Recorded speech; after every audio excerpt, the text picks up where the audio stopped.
한 문장을 썼습니다. 그랬더니 AI가 300줄짜리 코드를 뱉어냈습니다. 그리고 어쩐지 그게 돌아갑니다. 그런데 왜 기분이 이상할까요? 왜 내가 만든 것 같지가 않을까요? 핸들이 없는 차의 조수석에 앉은 기분. 오늘은 그 기분의 정체를 밝혀보겠습니다. 불편한 진실부터 말씀드릴게요. 문제는 AI가 아닙니다. 지도가 없는 겁니다. 리액트, 넥스트.js, 타입스크립트, 번들러, 패키지 매니저. 뭔가 만들기 시작하는 순간 이런 단어들이 안개처럼 깔립니다. 대부분은 이 안개를 그냥 외워서 통과하려 합니다. 나쁜 전략이에요. 안개 너머의 지형을 모르면 AI가 당신을 절벽으로 끌고 가도 알아채지 못하니까요. 그래서 오늘 우리는 아무것도 외우지 않습니다. 대신 이 땅이 어떻게 생겨났는지를 능선 하나씩 따라 올라갑니다.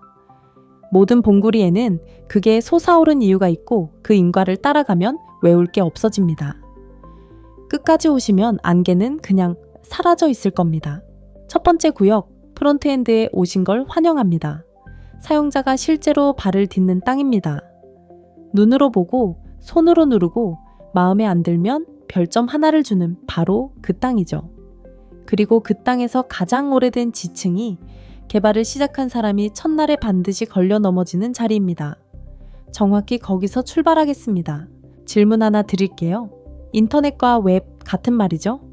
아닙니다. 그리고 여기서 거의 모두가 얼굴부터 땅에 박습니다. 전국에 깔린 고속도로망을 떠올려 보세요. 아스팔트, 다리, 터널. 그냥 무언가가 오갈 수 있는 길입니다.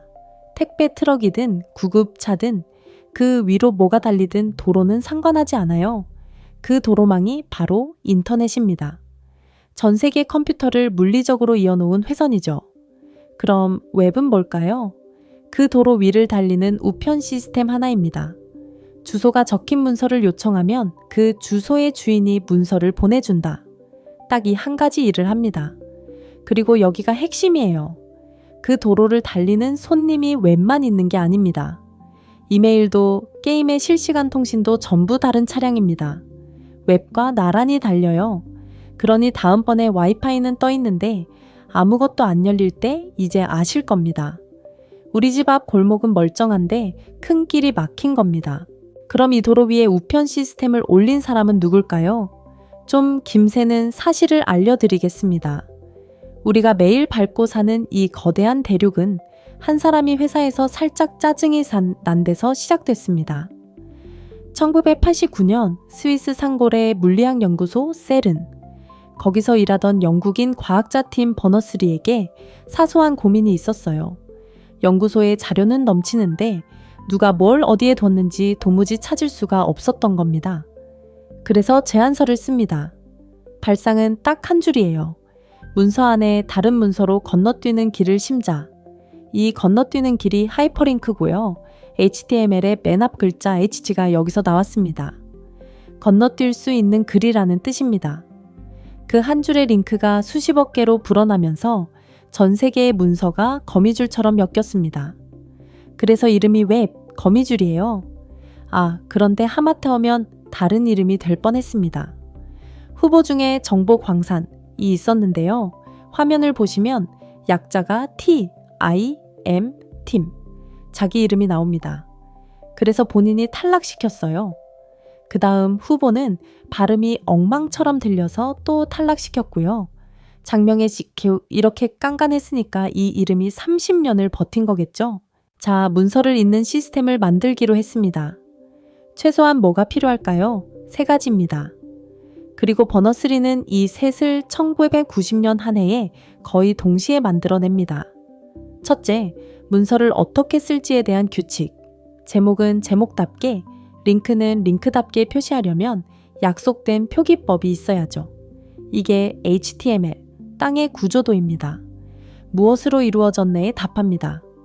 둘째, 그 문서가 어디 있는지 가리키는 주소. 문서가 수백억 가에 있어도 고유한 주소가 없으면 찾아갈 수가 없어요.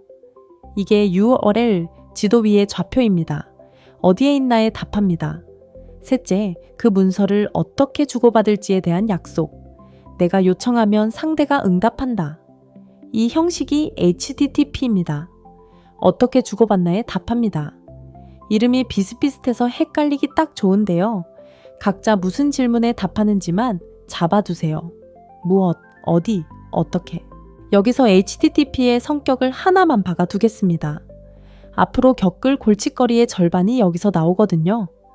HTTP는 건망증이 심합니다. 그것도 일부러요.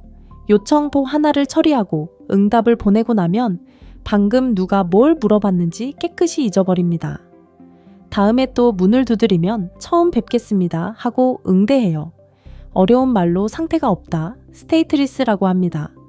왜 이렇게 만들었을까요? 서버는 수백만 명을 동시에 상대해야 하니까요. 한 명 한 명을 다 기억하려 들면 머리가 터집니다. 그래서 아예 잊기로 선택한 겁니다. 대가는 있어요. 그럼 로그인 상태는 어떻게 유지하지? 같은 문제가 생기죠. 그건 백엔드의 몫입니다. 지금은 이것만 챙겨가세요. HTTP는 한 번 답하고 잊는다. 이렇게 세 조각이 깔린 초창기의 웹은 솔직히 좀 심심한 땅이었습니다. 글자와 링크뿐이었어요. 그리고 모든 페이지가 정직할 정도로 단순하게 작동했습니다. HTML 파일을 미리 만들어 서버에 세워둡니다. 누군가 그 주소를 요청하면 서버는 그 파일을 손도 안 대고 그대로 내려보냅니다. 식당으로 치면 주문받고 요리하는 게 아니에요. 냉장고에 미리 만들어둔 도시락을 그냥 꺼내주는 겁니다. 그러니까 모두가 똑같은 도시락을 받습니다. 아침에 보나 밤에 보나 서울에서 보나 부산에서 보나 완전히 동일해요. 이걸 정적 페이지라고 부릅니다. 오해하지 마세요. 나쁜 게 아닙니다. 빠르고 튼튼해요. 지금도 회사 소개 페이지 같은 건 정적으로 만드는 게 정답입니다. 문제는 욕심이 커지면서 시작됩니다. 내 장바구니를 보여줘. 내 대시보드를 보여줘. 그런데 도시락은 그걸 못합니다. 이 갈증이 다음 산맥을 밀어 올려요. 주문을 받고 그 자리에서 요리하는 주방. 다만 그 주방은 능선 너머 백엔드의 땅입니다. 넘어가기 전에 이 땅을 만든 사람을 잠깐 보고 가겠습니다. 이 사람은 거의 아무도 안 할 짓을 합니다. 팀 버너스리. 그는 HTML과 URL과 HTTP를 단안해 만들어냅니다. 재밌는 건 그 프로젝트의 통과 사유예요. 상사가 제안서 표지에 딱 한 줄을 적어서 승인했거든요. 모호하지만 흥미롭다. 세상에서 가장 미지근한 칭찬 한 줄이 웹을 통과시킨 겁니다. 그리고 1993년 진짜 반전이 옵니다. 세르니 웹의 소스 코드를 퍼블릭 도메인으로 풀어버려요. 특허도 로열티도 없이 전 인류가 영원히 공짜로 씁니다. 그가 무엇을 포기했는지 생각해보세요. 그는 웹을 소유할 수 있었습니다. 그러지 않기로 했어요. 그 한 번의 선택 때문에 웹은 한 회사의 사유지가 아니라 모두의 땅이 됐습니다. 그럼 그 밑에 깔린 도로는 누가 포장했을까요? 빈트서프, 인터넷의 아버지입니다. 밥칸과 함께 TCP/IP를 설계했어요. 서로 다른 컴퓨터가 데이터를 잃지 않고 대화하게 만드는 약속이죠. 그런데 제가 이 사람 이야기에서 매번 멈추는 대목이 있습니다. 세상의 모든 기계가 서로 완벽하게 듣게 만든 사람이 정작 본인은 평생 듣는 일과 싸웠습니다.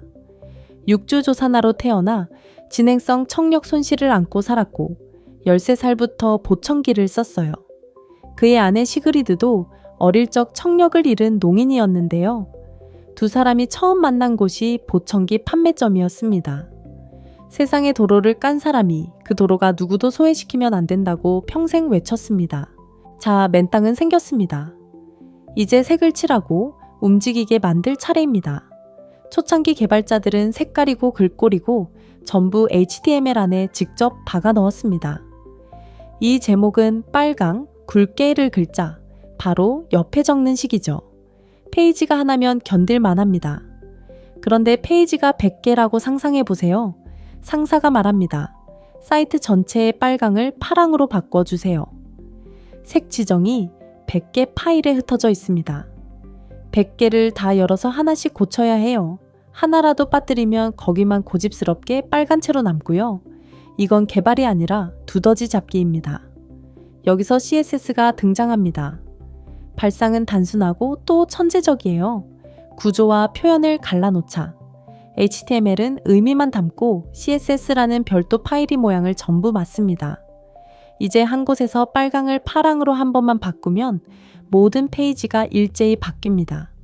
두더지 100마리가 한 방에 정리되는 거죠. 그리고 다들 여기서 놓칩니다. CSS는 예뻐 보이려고 만든 게 아닙니다. 고치기 쉬우려고 만든 겁니다. 이름 안에 이미 답이 숨어 있습니다. CSS 캐스케이딩 스타일 시트. 캐스케이드는 폭포라는 뜻이에요. 스타일은 위에서 아래로 흘러내립니다. 두 가지가 흐릅니다. 첫째는 상속.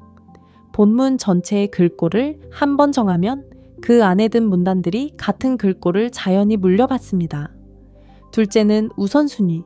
같은 요소에 서로 다른 지시가 동시에 떨어지면 누구 말을 들을까요? 더 콕 집어 지목한 쪽이 이깁니다.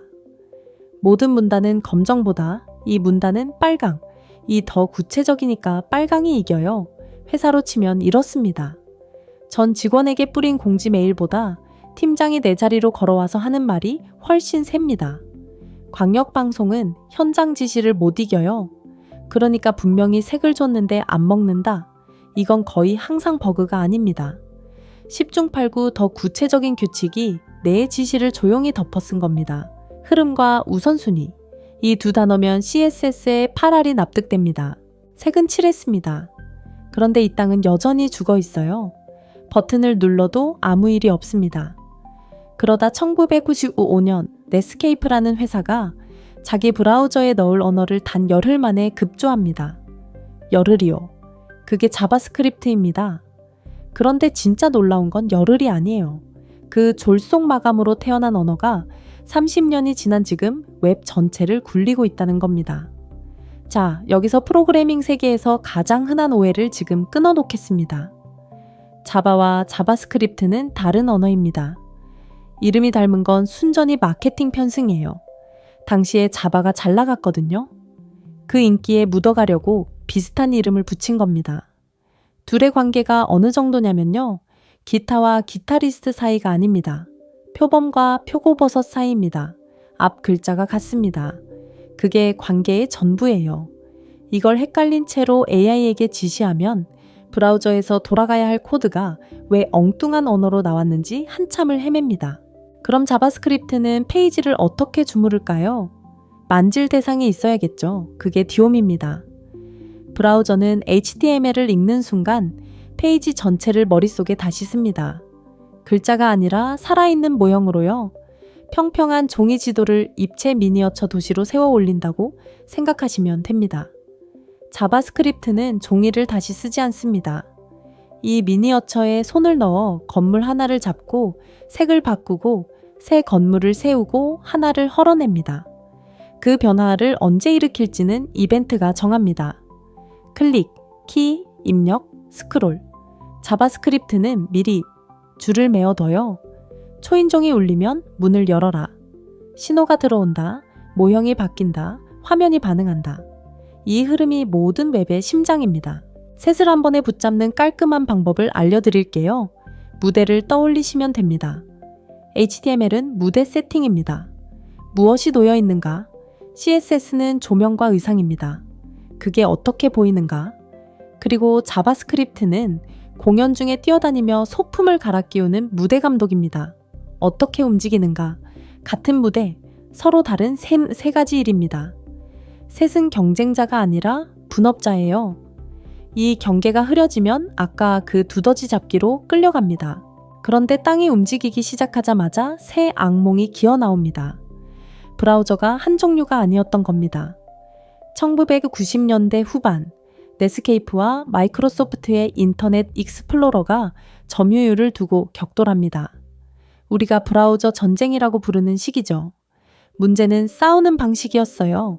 합의된 규칙 없이 각자 멋대로 기능을 들이밀었습니다. 결과가 뭐였냐면 똑같은 코드가 브라우저마다 다른 그림을 그렸어요. 한쪽에서는 상자 4개가 가지런히 놓이고 다른 쪽에서는 그 4개가 위아래로 무너져 내립니다. 개발자는 넷스케이프에서 되나 익스플로러에서 되나 일일이 손으로 확인해야 했습니다. 이 고생에 이름까지 붙었죠. 크로스 브라우저 문제. 땜질도 두 종류였습니다. 벤더 프리픽스, 브라우저마다 같은 지시를 사투리로 한 번씩 더 적어주는 방식, 그리고 폴리필, 옛 브라우저가 못 알아듣는 신기능을 옛 문법으로 흉내내 메워주는 임시 다리. 문제는 새 브라우저가 나올 때마다 그 다리가 무너졌다는 겁니다. 그래서 사람들이 드디어 정신을 차립니다. 갈림길마다 다리를 놓지 말고 애초에 모두가 같은 규격으로 길을 깔자. 이 합의가 왜 표준이고 그걸 몰고 간 게 W3C 같은 표준 기구입니다. 표준을 지키면 한 번 만든 페이지가 어느 브라우저에서나 똑같이 서요. 그런데 이 표준의 승리가 점잖은 회의로만 이루어진 건 아닙니다. 2005년 CSS를 제안했던 그 사람이 에시드2라는 시험지를 던집니다. 표준대로 그리면 웃는 얼굴이 정확히 나와야 하는 페이지였어요. 규칙을 지키면 미소가 뜹니다. 안 지키면 얼굴이 일그러지고 박살납니다. 누가 표준을 안 지키는지 한눈에 드러나는 공개 성적표였던 겁니다. 표준은 이렇게 창피를 줘서 이기기도 합니다. 이제 무대 뒤로 살짝 들어가 보겠습니다. HTML과 CSS와 자바스크립트가 대체 어떻게 진짜 화면이 되는 걸까요? 네 단계입니다. 1단계 읽기. 브라우저가 HTML을 훑으면서 설계도 두 장을 그립니다. 요소들의 뼈대인 DOM, 그리고 스타일 규칙을 정리한 CSSOM, 골조 도면과 인테리어 도면을 따로 그리는 셈이죠. 2단계 합치기. 두 도면을 포괄해서 화면에 실제로 보일 것만 추립니다. 숨김 처리된 요소는 여기서 빠져요. 3단계 자리 잡기. 각 요소가 어디에 얼마나 크게 놓일지 계산합니다. 빈방에 가구 배치도를 그리는 작업이에요. 4단계 색칠하기. 정해진 자리에 색과 이미지와 테두리를 입힙니다. 읽고 합치고 놓고 칠한다. 이게 여러분의 코드가 픽셀이 되는 공정입니다. 그리고 여기서부터가 속도의 진짜로 중요한 부분입니다. 자바스크립트가 무언가의 크기나 위치를 바꾸면 가구 배치가 통째로 틀어진 셈입니다. 그래서 브라우저는 3단계 자리 잡기를 처음부터 다시 계산해야 해요. 이걸 리플로우라고 합니다. 색만 바꿨다면요. 자리는 그대로니까 칠만 다시 하면 됩니다. 이건 리페인트고 훨씬 가볍습니다. 비싼 쪽은 리플로우예요. 액자 색만 다시 칠하는 건 쌉니다. 소파를 방 건너편으로 끌고 가서 동선을 다시 짜는 건 비쌉니다. 가구가 10개인 방은 순식간이에요. 그런데 10,000개라면 하나 건드릴 때마다 방이 통째로 굳습니다. 그래서 화면이 버벅일 때 10중 8구 범위는 코드의 양이 아닙니다. 리플로우가 계속 터지고 있는 겁니다. 변경은 한 번에 모아서 하세요. 이 습관 하나가 프론트엔드 성능 최적화의 절반입니다. 자, 화면을 그리는 게 전부였다면 이 강의는 여기서 끝났을 겁니다. 그런데 아직 다루지 않은 힘이 하나 남았거든요. 규모입니다. 페이지 2장짜리 동네 가게는 손으로 지어도 됩니다. 그런데 그걸 쇼핑몰로 소셜 네트워크로 메일 서비스로 부풀려 보세요. 화면이 수백 개가 되고 그 화면들이 데이터에 따라 끊임없이 바뀝니다. 손으로 짓던 방식이 그냥 무너져요. 길은 넓어졌는데 아무도 표지판을 안 세운 상황. 사람들이 길을 잃기 시작합니다. 지금부터 만날 도구들은 전부 손으로 하던 방식이 압력을 못 견디고 무너진 바로 그 순간에 태어났습니다. 복잡함이 차오르고 임계점을 찍고 쾅! 새 이정표가 솟습니다. 첫 번째 이정표 2006년의 jQuery입니다. 아까 그 크로스 브라우저 지옥 기억하시죠? 화면을 바꾸려면 요소를 찾아서 고쳐야 하는데 그 명령어가 브라우저마다 달랐습니다. 그러니까 개발자의 코드가 두 갈래, 세 갈래로 갈라져죠. 익스플로러에서는 이렇게, 파이어폭스에서는 저렇게. 갈림길마다 안내판을 따로 세워야 했던 겁니다. jQuery가 그 갈림길들을 하나로 묶었습니다. 제안은 이랬어요. 브라우저마다 말이 다르다고? 좋아. 너는 한 가지 방식으로만 말해. 각 브라우저용 번역은 우리가 안에서 몰래 할게. 10줄이 한 줄로 줄었습니다. 슬로건이 아예 적게 쓰고 많이 하라 였고요. 한동안 jQuery는 웹의 공용어였습니다. 어느 대기업 사이트를 열어도 그 안에 들어있던 시절이 있었어요. 그럼 jQuery는 왜 저물었을까요? 두 가지입니다. 하나, 브라우저들이 결국 표준을 받아들이면서 통역이라는 역할 자체가 덜 필요해졌습니다. 둘, 더 근본적인 한계가 드러났어요. jQuery는 이걸 찾아서 이렇게 바꿔라를 하나하나 직접 지시하는 방식입니다. 그런데 장바구니와 쿠폰과 로그인 상태가 동시에 얽힌 화면에서는 데이터가 바뀔 때마다 그럼 화면에 어디를 고쳐야 하지를 사람이 전부 손으로 추적해야 했습니다. 그리고 웹 역사에서 제가 제일 좋아하는 각주가 여기 있습니다. jQuery를 만든 존 레식 있죠. 그 사람이 지금은 리액트와 타입스크립트를 쓴다고 공개적으로 밝혔습니다. 통역기를 만든 사람이 통역기의 시대가 끝났다는 걸 가장 먼저 인정한 겁니다. 그것도 아주 담담하게요. 그 벽이 리액트를 불러냅니다. 2013년 페이스북에서 나왔죠. 그리고 발상을 통째로 뒤집습니다. 기존 jQuery 방식을 명령형이라고 부릅니다. 단계마다 직접 명령을 내리는 방식이에요. 식당으로 치면 요리사한테 한 박자씩 불러주는 겁니다. 냄비 올려, 불 켜, 물 부어, 3분 기다려. 요리가 하나면 괜찮아요. 주문이 100개가 되면 머리가 터집니다. 리액트가 말합니다. 과정을 지시하지 마라. 원하는 결과만 선언해라. 5번, 테이블, 파스타 완성. 거기까지 어떻게 가는지는 우리가 알아서 한다. 이걸 선언형이라고 합니다. 명령형은 좌회전, 우회전을 한 번씩 불러주는 거고, 선언형은 지도에 목적지를 찍고 내비게이션에 맡기는 겁니다. 리액트의 심장에는 단어 하나가 있습니다. 상태. 상태란 화면이 기억해야 하는 정보 전부입니다. 장바구니에 뭐가 담겼는지, 쿠폰이 적용됐는지, 지금 로그인했는지. 그리고 리액트의 약속은 이렇게 아름답습니다. 상태가 바뀌면 화면은 알아서 따라 바뀐다. 여러분은 데이터를 이렇게 바꿔라만 말하면 됩니다. 어느 픽셀을 고칠지는 이제 리액트의 일이에요. jQuery 시절에 사람을 괴롭히던 추적 작업을 통째로 도구에게 넘긴 거죠.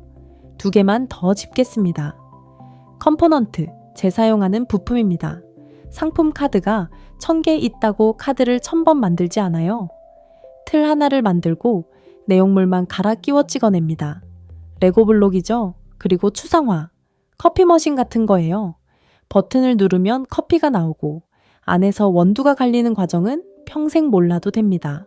자, 이렇게 영리한 도구니까 당연히 영웅 대접을 받았겠죠? 정반대였습니다. 2013년 리액트를 처음 공개하던 자리, 장내가 얼어붙었습니다. 특히 자바스크립트 안에 HTML처럼 생긴 마크업을 섞어 쓰는 JSX의 거부감이 엄청났어요. 거대한 퇴보라는 평이 줄을 이었습니다. 팀 내부에서도 이걸 오픈소스로 푼 게 잘한 짓인지 회의할 정도였고요. 분위기를 돌린 건 간견 하나였습니다. 핵심은 한 문장이었어요. 코드를 보지 말고 이게 풀려는 문제를 보라. 아무리 좋은 기술도 왜 이렇게 만들었는지를 설명하지 못하면 그냥 묻힙니다. 참고로 리액트는 위에서 내려온 지시로 채택된 것도 아닙니다. 페이스북은 두 팀에게 각각 30일을 주고 같은 화면을 만들게 해서 붙였어요. 30일 뒤에 선택은 저절로 정해졌습니다. 자, 이제 우리는 화면을 부품으로 조립합니다. 그러면 아주 게으르고 합리적인 질문이 따라와요. 그 부품을 매번 직접 깎을 겁니까? 달력 기능, 날짜 계산, 차트 그리기. 이런 건 전 세계 누군가 이미 잘 만들어 놨습니다. 그럼 가져다 쓰는 게 맞죠? 그렇게 프론트엔드는 어느새 조립식 산업이 됐습니다. 그 부품들이 모인 거대한 창고가 npm입니다. 명령어 한 줄이면 부품이 내 프로젝트로 배달돼요. 영리한 지점은 여기입니다. 내가 부른 부품이 또 다른 부품에 기대고 그게 또 다른 것에 기대면 npm이 그 삿을 전체를 알아서 챙겨옵니다. 가구 하나를 주문했대 했는데 나사와 받침대까지 한 상자에 담겨오는 셈이죠. 이 사슬을 의존성이라고 부릅니다. 이 단어 기억해 두세요. 곧 재난을 하나 일으킵니다. 그런데 부품을 조립하면 끝일 것 같지만 출고 전에 손볼 게 또 있습니다. 여러분의 코드는 세상에 나가기 전에 빌드라는 공장 라인을 통과해요. 그 라인에서 작업대 3개만 아시면 됩니다. 첫째, 트랜스파일. 개발자는 최신 자바스크립트로 씁니다. 그런데 오래된 브라우저는 그 신조어를 못 알아들어요. 그래서 누구나 알아듣는 옛 문법으로 자동 번역합니다. 둘째, 번들링. 잘게 쪼개진 파일이 수백 개면 브라우저가 수백 번 왕복해야 합니다. 그래서 한두 개의 큰 묶음으로 합쳐 한 번에 실어보내요. 짐을 컨테이너 하나에 몰아 담는 겁니다. 셋째, 트리 쉐이킹. 부품을 가져올 때 안 쓰는 기능도 잔뜩 딸려옵니다. 망치 하나 사러 갔다가 공구 세트를 받은 격이죠. 출고 직전에 그 짐을 털어냅니다. 한 줄로 새겨두세요. 내가 쓴 코드와 사용자에게 배달되는 코드는 같지 않습니다. 자, 아까 약속한 재난입니다. 2016년입니다. 한 개발자가 어떤 회사와 패키지 이름을 두고 다퉜습니다. 상표권을 넘기라는 요구를 거절하자 플랫폼이 그냥 소유권을 넘겨버렸어요. 분노한 그는 자기가 올린 패키지 273개를 한 번에 전부 삭제합니다. 그중 하나가 11줄짜리였습니다. 11줄이요. 하는 일은 문자열 왼쪽에 공백을 채워 넣는 것 뿐이었고 이름이 레프트패드였습니다. 그리고 인터넷 전체의 빌드 시스템이 무너졌습니다. 바벨, 웹팩, 리액트 네이티브. 이 거대한 도구들이 전부 사슬 저 아래에서 조용히 그 패키지에 기대고 있었거든요. 메타, 페이팔, 넷플릭스, 스포티파이까지 영향을 받았습니다. 보이지도 않는 11줄짜리 나사 하나가 빠지자 집 전체가 흔들린 겁니다. 그러니 AI와 함께 만들 때는 사슬을 짧게 유지하세요. 직접 짧게 짤 수 있는 기능이라면 그것 하나 때문에 거대한 패키지를 끌어오지 마세요. 거의 다 왔습니다. 마지막 갈림길 하나, 화면을 어떻게 갈아 끼우느냐입니다.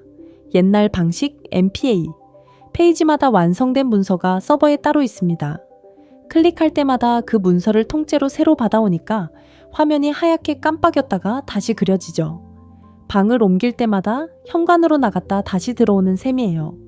그 다음에 SPA가 나옵니다. 처음 접속할 때 자바스크립트 한 보따리를 무겁게 받아두고 그 다음부터는 페이지를 새로 받지 않아요. 같은 페이지 안에서 내용만 슉슉 갈아 끼웁니다. 깜빡임 없이 매끄럽고 앱 같은 느낌이 나죠. 그런데 세상에 공짜 점심은 없습니다. 첫 로딩이 느려요. 그 무거운 보따리를 다 받는 동안 사용자는 빈 화면을 봅니다. 그리고 검색에 약합니다. 구글에 로봇이 찾아왔는데 자바스크립트가 실행되기 전에 텅 빈 문서를 보고는 여긴 아무것도 없네 하고 돌아가요. 가게를 차렸는데 간판에 글씨가 안 박힌 격이죠. 그럼 둘 다 가질 방법은 없을까요? 그 절충기 SSR입니다. 서버가 내용이 채워진 완성 화면을 먼저 그려서 보냅니다. 그러면 사용자는 곧바로 내용을 보고 검색 로봇도 제대로 인쇄된 간판을 읽어요. 그 위에 자바스크립트를 나중에 입혀살아 움직이게 만듭니다. 이 절충을 가장 매끄럽게 다루는 도구가 Next.js입니다. 한 프로젝트 안에서 서버 렌더링과 브라우저 렌더링을 섞어요. 그리고 이게 이 구역 전체의 진짜 교훈입니다. 기술은 언제나 트레이드 오프입니다. 정답은 없고 이 일에 맞는 선택이 있을 뿐이에요. 모바일도 같은 이야기입니다. 한쪽 끝에는 그 운영체제 전용으로 짓는 네이티브가 있어요. 가장 빠르지만 2번 지어야 하죠. 반대쪽 끝에는 앱 껍데기 안에 브라우저 창을 넣는 웹뷰가 있습니다. 싸지만 성능은 양보합니다. 리액트 네이티브, 플러터, 커패시터. 전부 그 사이 어딘가에 있어요. 외우지 마세요. 스펙트럼 위에 놓아보세요. 자, 숨 한번 쉬시고요. 우리가 한 강의에서 얼마나 올라왔는지 보겠습니다. 먼저 도로인 인터넷과 그 위를 달리는 우편의 시스템 하나인 웹을 갈랐습니다. 팀 버너스리가 하이퍼링크 한 줄에서 이 전부를 뽑아냈고 그걸 공짜로 세상에 줬다는 것도 봤습니다. 세 개의 톱니를 만났죠. HTML, URL, HTTP. 무엇, 어디, 어떻게. 정적 페이지는 모두에게 똑같은 도시락을 건넸습니다. 그리고 CSS가 그 땅에 색을 칠했고 자바스크립트가 땅을 움직이게 만들었고 브라우저 전쟁이 결국 모두를 하나의 표준도로 위로 밀어 올렸습니다. 그러다 마을이 대도시로 커지자 이정표들이 때맞춰 솟았습니다. jQuery가 갈라진 길을 하나로 묶었고 리액트가 상태만 관리하면 화면은 따라온다고 선언했습니다. npm과 빌드가 우리를 조립식 산업으로 만들었고 그 그림자에서 레프트 패드가 터졌습니다. 그런데 우리가 하지 않은 걸 보세요. 우리는 아무것도 외우지 않았습니다. 압력을 따라갔을 뿐입니다. 어떤 문제가 이 본구리를 밀어 올렸는가? 그랬더니 이름은 그냥 딸려왔습니다. 이게 방법의 전부입니다. 그리고 이게 조수석에서 내려와 AI에게서 핸들을 되찾는 방법입니다. 지금 들으신 내용 전부가 AI 개발 지형도라는 책의 1장입니다. 10개의 구역, 하나의 지도. 프론트엔드는 첫 능선이었을 뿐이고 그 너머에는 백엔드, 데이터베이스, 배포, 머신러닝, 트랜스포머, 검색 증강, 에이전트까지 대륙 전체가 놓여 있습니다. 이 책은 딱 하나의 목적으로 쓰였습니다. 여러분이 기계에 실려가는 대신 기계를 지휘할 수 있도록. 그런데 여기서 정직하게 말씀드릴 게 하나 있습니다. 이 책은 지금 영문판으로 나와 있습니다. 한국어판은 아직 판매하지 않습니다. 한국어로 강의를 들으신 분께 지금 사세요 라고 말씀드릴 수가 없네요. 조금 민망합니다만 없는 걸 있다고 할 수는 없으니까요. 영문판은 검로드에서 $20에 보실 수 있고 링크는 설명란 맨 위에 있습니다. 태그라인이 이 책을 가장 잘 설명합니다. 지형을 아는 자만이 AI를 지휘한다. 지금까지 DK코프가 만들었습니다. 우리는 지도를 만듭니다. 여러분이 기계를 지휘할 수 있도록